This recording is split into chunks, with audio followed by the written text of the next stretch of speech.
So what I'm doing here is I'm making the final preparation to connect the newly installed, or should I say, newly repositioned water tank, which is a 600-gallon bulk tank or milk tank from a farm that's not being used for cooling milk anymore, but it's stainless steel and it works very nice for holding water. Because we have an old pump jack system, there's not a submersible pump, and so you're either pumping water or it's off, as opposed to turning on and off like most rural submersible pumps. And so you pump up water to the surface. In this case, it is above the house into our tank where it's held, and gravity feeds to the house. And it comes into the house, and at the house, then there is a pressure tank, which then kicks on and off to maintain the required pressure inside the house to run your faucets and showers and that kind of stuff. And so when I install the water line, so you'll see the water line is there in the middle of the picture, and the water line goes straight down to below frost, which is below 4 feet here where we're at. And when I installed it, the where it made the bend and went straight up to the surface, I put a black perforated drain tile around it to kind of protect it, and also to bring some air, warmer air up from below the frost line up to that line to hopefully help keep it um, to keep it um, unfrozen, to keep it thawed during the winter. At least that was the idea. And so I'm in the process of digging it out now because I'm going to the water tank used to sit more or less where it is now, but it was 2.5, 3 feet higher at grade. It was basically sitting on the top of the ground, and the water line came out right at the top of the ground. And then I had a box built around it that I kind of covered and insulated, and had a light bulb in there to keep it from freezing in the winter.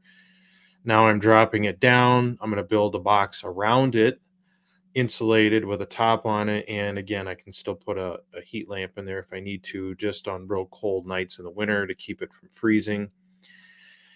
And so I'm in the process of digging it out by hand with a shovel. One of the other reasons that I have to dig it by hand is there's a there's actually a power a wire, buried wire in here that I put in when we had the trench in for the water line. I put in a heavy 3 wire, I think it's a 10 gauge wire in there, in case I wanted to be able to run power to the well from the house in the event I ever put in a submersible pump and it needs to communicate back and forth with the pressure tank in the house.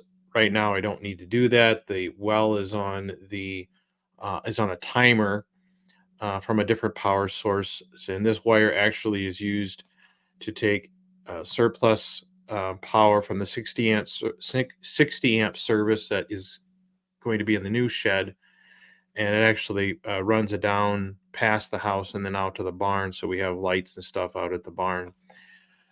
So there's a buried wire in there somewhere. I know I laid it in the same trench, so it's probably right behind this water line and tile. And so I'm doing my best to dig the dirt out without hitting that wire too hard. And I'm also dealing with some tree roots in here, which is proving to be kind of a pain in the butt. But I'm just taking my time, cutting it out, and making a spot so that I can access the water line, cut it, make a connection, and build a box around it before I sort of backfill and do the final grading here. So that's what I'm doing right now.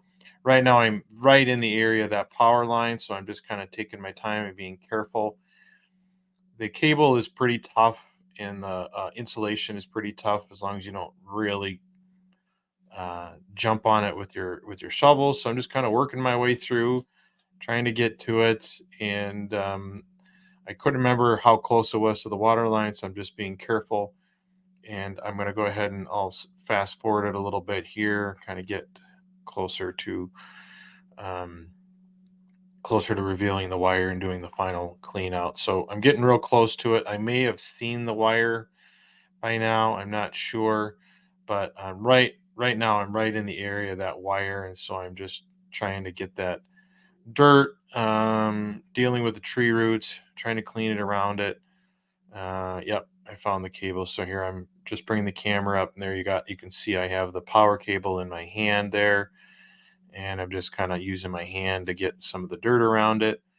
I will, need to make sure that I know where that's at, and then I'll put a box in.